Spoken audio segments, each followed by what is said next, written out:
Sometimes a video game feels so much like a board game that they make a board game out of it. This week, Dorfromantik.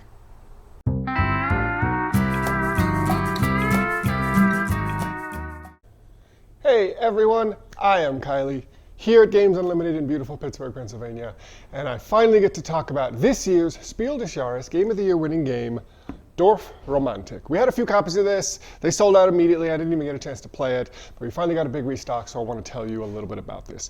So first of all, I gotta say, I think this is a perfect pick for the German Game of the Year, the Spiel des Jahres. It is super easy to learn, super easy to play, and it gives you some good mental brain crunch.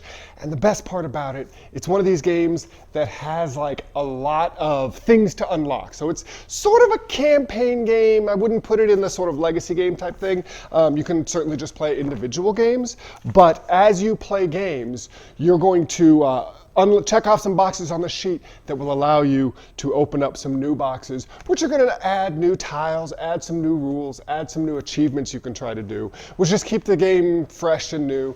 And ultimately, I mean, you can just play single games, but you can also do a whole campaign, sort of tally up your score at the end of all of it. So what kind of game is this? This is a tile laying game. It's fully cooperative. So you've got these great hex tiles, very common in board games these days. And almost like Carcassonne, you're going to be playing to a common board where you're going to try to match up things. You don't have to match up things with the exception of things like the rail lines, and there's some streams that are going through. So those have to connect. You can't dead end a rail line into nothing. But as far as the villages, as far as the field, as far as the forest, you can match them up, you can not match them up. The reason you're going to want to match them up is because you're going to have at any one time 3 tiles that have a goal on them. So these tiles, once you pull them in, they're from a separate stack, you're going to place them out there, draw a goal tile of that type. So this one here is a forest with a goal of 4. So you're going to place this on the tile, just like that, lay it out there on the board.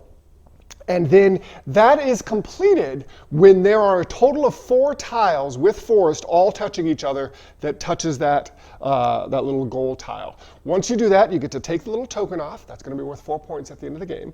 And you're going to draw another tile from the goal section to add to the board and try to complete that one. Of course, if you're thinking ahead, maybe you've set up some little areas where you can maybe slot that tile right in and score it immediately.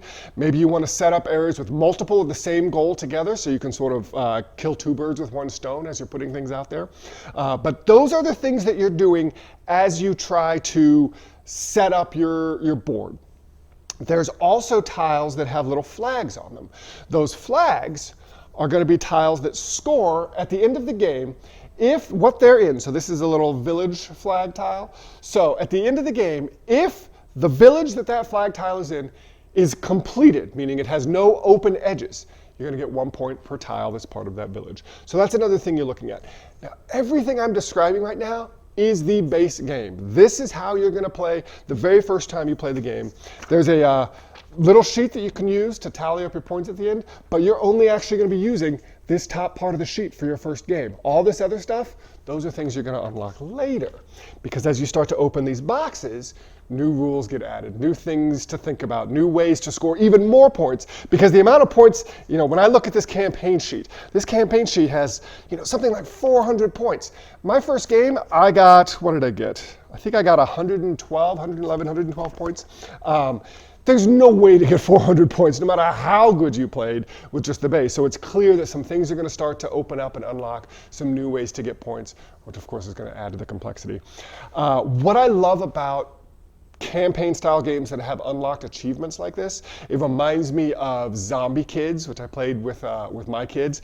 It's cooperative, games are fairly quick, but you keep wanting to come back because you want to check off a few more boxes so that you can unlock a new thing, get some new stuff, find out how the game is going to grow and evolve as you play it. So I have had a lot of fun already with just a couple of games with Dorfromantik. Can't wait to play more of it. I think this is going to be one that sticks with us for a long time. As I said, I think it's a fantastic pick for the Spiel. Yeah, please come on down, check out Dorfromantik. We'd be happy to talk to you about it, maybe show you a game. If you're not local to Pittsburgh, we do free shipping at $100. We'd love to get a copy into your hands. I'm Kylie at Games Unlimited.